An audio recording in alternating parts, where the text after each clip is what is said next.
विद्या colony परिसरात राहणारे रियाज अहमद मोहम्मद युसुफ खान यांना शेती विकत घ्यायची होती।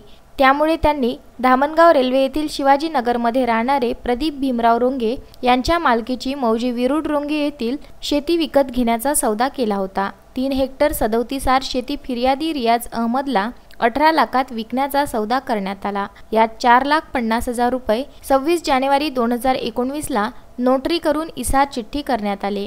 आरोपी प्रदीप रोंगे यांनी फिर्यादी रियाज अहमद युसुफ खान यांच्या शेतावर स्टेट बँक ऑफ इंडिया व महाराष्ट्र बँकेचे 1,55,000 च्या व्यतिरिक्त कोणताही बोजा नसल्याचा 7/12 उतारा दिला होता। तसेच इसार चिठ्ठीत बोजा नसल्याचे लिहून दिले होते।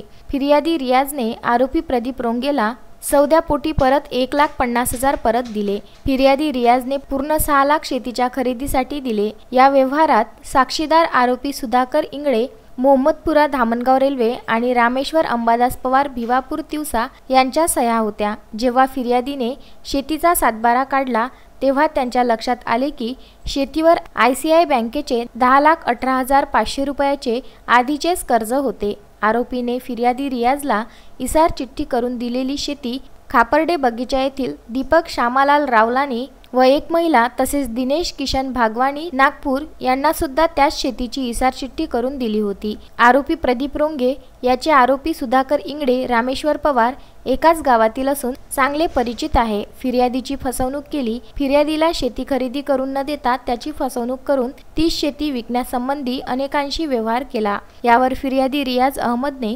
फ्रेजरपुरा पोलीस स्टेशनमध्ये 13 जुलैला तक्रार दिली, ज्यात पोलिसांनी आरोपी प्रदीप रोंगे, सुधाकर इंगळे, रामेश्वर पवार यांच्या विरुद्ध कलम 420, 422, 465, 468, 471 अन्वये गुन्हा दाखल केला आहे।